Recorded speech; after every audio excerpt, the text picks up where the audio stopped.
ನನ್ನ ಜೀವನದಲ್ಲಿ ನಾನು ಮಾಡಿದ ಅತಿ ದೊಡ್ಡ ತಪ್ಪು ಅಂದರೆ ನನ್ನ ಹತ್ರ ಇಲ್ಲದೆ ಇರೋದ್ರ ಬಗ್ಗೆ ಯೋಚನೆ ಮಾಡಿದ್ದು. ನೀವು ಯಾವತ್ತಾದರೂ ನನ್ನಲ್ಲಿ ಈ ಕೊರತೆ ಇದೆ, ನಾನು ಇನ್ಯಾರಿಗಿಂತಲೂ ಕಡಿಮೆ ಅಂತ ಅಳ್ತಾ ಕೂತಿದ್ದೀರಾ? ನಾವು ದಿನಾ ಕನ್ನಡಿ ಮುಂದೆ ನಿಂತಾಗ ನಮ್ಮ ಮುಖದ ಮೇಲಿರೋ ಕಲೆಗಳನ್ನು ನೋಡ್ತೀವಿ, ಆದರೆ ಆ ಕಲೆಗಳ ಹಿಂದಿರೋ ಶಕ್ತಿಯನ್ನು ಮರ್ತು ಬಿಡ್ತೀವಿ. ಹಾಗಿದ್ರೆ ಈ ವಿಡಿಯೋ ನಿಮಗಾಗಿ. ಈ ವಿಡಿಯೋದ ಕೊನೆಯಲ್ಲಿ ಆ ಒಡೆದ ಮಡಕೆ ಹೇಗೆ ಇಡೀ ದಾರಿಯನ್ನೇ ಬದಲಾಯಿಸ್ತು ಅನ್ನೋ ರಹಸ್ಯ ಮಾತ್ರವಲ್ಲ, ನಿಮ್ಮ ಜೀವನದಲ್ಲಿರೋ ಅತಿ ದೊಡ್ಡ ದೌರ್ಬಲ್ಯವನ್ನು ಹಣವಾಗಿ ಮತ್ತು ಯಶಸ್ಸಾಗಿ ಬದಲಿಸೋದು ಹೇಗೆ ಅಂತ ನಾನು ನಿಮಗೆ ತೋರಿಸ್ಕೊಡ್ತೀನಿ. ಇದು ನಿಮ್ಮ ಬದುಕನ್ನೇ ಬದಲಿಸ್ಬೋದು. ನಾನು ನಮ್ಮ ಹಳ್ಳಿಯ ಹಿರಿಯರೊಬ್ಬರನ್ನ ಭೇಟಿಯಾದಾಗ ಅವರು ಈ ಕಥೆ ಹೇಳಿದರು. ನೋಡಿ, ಒಬ್ಬ ಮನುಷ್ಯ ದಿನಾ ನದಿಗೆ ಹೋಗ್ತಿದ್ದ. ಅವನ ಹತ್ರ 2 ಮಡಕೆ ಇತ್ತು. ಒಂದು ಮಡಕೆ ಫುಲ್ ಪರ್ಫೆಕ್ಟ್ ಆಗಿತ್ತು, ಅದಕ್ಕೆ ತನ್ನ ಬಗ್ಗೆ ತುಂಬ ಹೆಮ್ಮೆ. ಅದು ದಿನಾ ಒಡೆದ ಮಡಕೆಯನ್ನು ನೋಡಿ ನಗ್ತಿತ್ತು. ನೋಡು, ನಾನು ಯಜಮಾನನಿಗೆ ಪೂರ್ತಿ ನೀರು ತಲುಪಿಸ್ತೀನಿ, ನೀನು ಬರೀ ದಾರಿ ಉದ್ದಕ್ಕೂ ನೀರು ಚೆಲ್ಲೋ ವೇಸ್ಟ್ ಮಡಕೆ ಅಂತ ಹೀಯಾಳಿಸ್ತಿತ್ತು. ಆದರೆ ಇನ್ನೊಂದು ಮಡಕೆಯಲ್ಲಿ ಆ ಸಣ್ಣ ಬಿರುಕಿತ್ತಲ್ಲ, ಅದು ದಿನಾ ನೋವು ಪಡ್ತಿತ್ತು. ನದಿಯಿಂದ ಮನೆಗೆ ಬರೋವಷ್ಟರಲ್ಲಿ ಅದರಲ್ಲಿ ಅರ್ಧದಷ್ಟು ನೀರು ಖಾಲಿಯಾಗಿರ್ತಿತ್ತು.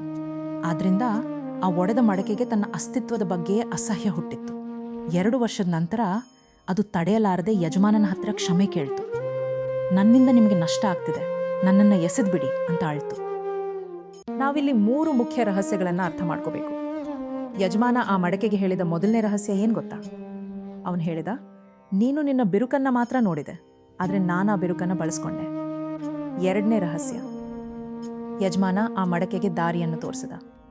ನೋಡು ಮಡಕೆಯೇ, ದಾರಿಯ ಒಂದು ಬದಿಯಲ್ಲಿ ಎಷ್ಟೊಂದು ಸುಂದರವಾದ ಹೂಗಳಿವೆ ಅಲ್ವಾ, ಆದರೆ ಇನ್ನೊಂದು ಬದಿ ನೋಡು, ಅಲ್ಲಿ ಬರೀ ಒಣ ಮಣ್ಣಿದೆ. ಯಾಕೆ ಗೊತ್ತಾ? ಪರ್ಫೆಕ್ಟ್ ಆಗಿರೋ ಮಡಕೆ ನೀರನ್ನು ತಡೆ ಹಿಡೀತು, ದಾರಿಗೆ ಒಂದು ಹನಿ ನೀರನ್ನು ಕೊಡಲಿಲ್ಲ. ಆದರೆ ನೀನು ಸೋರಿ ಹೋಗ್ತಿದೀಯಾ ಅನ್ನೋದು ನನಗೆ ಮೊದಲೇ ಗೊತ್ತಿತ್ತು. ಆದ್ದರಿಂದ ನಾನು ಆ ದಾರಿಯ ಬದಿಯಲ್ಲಿ ಹೂವಿನ ಬೀಜಗಳನ್ನು ಹಾಕಿದ್ದೆ. ನೀನು ದಿನಾ ನೀರು ಸುರಿಸ್ತಾ ಬಂದೆ, ಆ ನೀರು ಗಿಡಗಳಿಗೆ ಅಮೃತ ಆಯಿತು. ಇವತ್ತು ಆ ಹೂಗಳನ್ನು ನೋಡಿ ಇಡೀ ಹಳ್ಳಿ ಖುಷಿ ಪಡ್ತಿದೆ. ಅಪ್ಪಿತಪ್ಪಿ ನೀನು ಪರ್ಫೆಕ್ಟ್ ಆಗಿದ್ರೆ ಈ ಸೌಂದರ್ಯ ಇರ್ತಿರ್ಲಿಲ್ಲ. 3ನೇ ರಹಸ್ಯ ಅಂದರೆ, ಪರ್ಫೆಕ್ಟ್ ಆಗಿದ್ದ ಮಡಕೆ ಹೆಮ್ಮೆ ಪಡ್ತಿತ್ತು ನಿಜ, ಆದರೆ ಅದು ಬರೀ ತನ್ನ ಬಗ್ಗೆ ಮಾತ್ರ ಯೋಚನೆ ಮಾಡ್ತಿತ್ತು. ಒಡೆದ ಮಡಕೆ ತನಗೆ ಗೊತ್ತಿಲ್ಲದೆ ಲೋಕಕ್ಕೆ ಒಳ್ಳೇದು ಮಾಡ್ತಿತ್ತು. ಇದನ್ನೇ ನಾವು ಕರ್ಮ ಅಥವಾ ಜೀವನ ಪಾಠ ಅಂತೀವಿ. ನಾವೆಲ್ಲರೂ ಆ ಪರ್ಫೆಕ್ಟ್ ಮಡಕೆಯಂತೆ ಇರಲು ಟ್ರೈ ಮಾಡ್ತೀವಿ. ನಮಗೆ ಇಂಗ್ಲೀಷ್ ಮಾತಾಡೋಕೆ ಬರಲ್ಲ ಅಂತ ಫೀಲ್ ಮಾಡ್ತೀವಿ. ನಮ್ಮ ಹತ್ರ ಹಣ ಇಲ್ವೋ ಅಥವಾ ನಮ್ಮ ಫ್ಯಾಮಿಲಿ ಸಪೋರ್ಟ್ ಇಲ್ವೋ ಅಂತ ಕೊರಗತೀವಿ. ಆದರೆ ನೆನ್ಪಿಡಿ, ಸಮುದ್ರದ ಹಡಗಿಗೆ ನೀರು ಹೊರಗಡೆ ಇದ್ದರೆ ಭಯ ಇಲ್ಲ, ಅದು ಒಳಗಡೆ ಬಂದಾಗಲೇ ಮುಳುಗೋದು. ನಿಮ್ಮ ಬಗ್ಗೆ ಜನ ಏನು ಹೇಳ್ತಾರೆ ಅನ್ನೋ ನೀರು ನಿಮ್ಮ ಮನಸ್ಸಿನೊಳಗೆ ಬರಲು ಬಿಡಬೇಡಿ. ನಿಮ್ಮಲ್ಲಿರೋ ಆ ಬಿರುಕೆ ನಿಮ್ಮ ಕಥೆ. ಜನರಿಗೆ ಪರ್ಫೆಕ್ಟ್ ಆಗಿರೋ ವ್ಯಕ್ತಿಗಳಿಗಿಂತ ಸೋತು ಗೆದ್ದಿರೋ ವ್ಯಕ್ತಿಗಳ ಕಥೆ ಅಂದರೆ ಜಾಸ್ತಿ ಇಷ್ಟ. ನೀವು ಸೋತಿದ್ದೀರಾ, ಆದ್ದರಿಂದ ನಿಮಗೆ ಗೆಲುವಿನ ಬೆಲೆ ಗೊತ್ತು.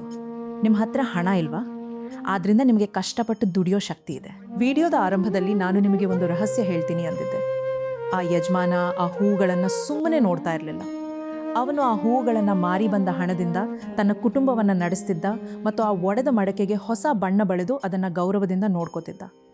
ಅಂದರೆ ಆ ಮಡಕೆಯ ಅತಿ ದೊಡ್ಡ ದೌರ್ಬಲ್ಯ ಆ ಮನೆಗೆ ಆದಾಯ ತಂದುಕೊಡ್ತಿತ್ತು. ನಿಮ್ಮ ಲೈಫ್ ಕೂಡ ಅಷ್ಟೇ. ನಿಮ್ಮ ಕೊರತೆಯನ್ನು ಪ್ರೀತಿಸೋಕೆ ಶುರು ಮಾಡಿ. ದೇವರಿಗೆ ಗೊತ್ತು ನಿಮ್ಮ ಬಿರುಕಿನಿಂದ ಯಾವ ಹೂವು ಅರಳಿಸಬೇಕು ಅಂತ. ನಿಮ್ಮ ಬಿರುಕೆ ನಿಮ್ಮ ಶಕ್ತಿ. ಶರಣು ಶರಣಾರ್ಥಿ.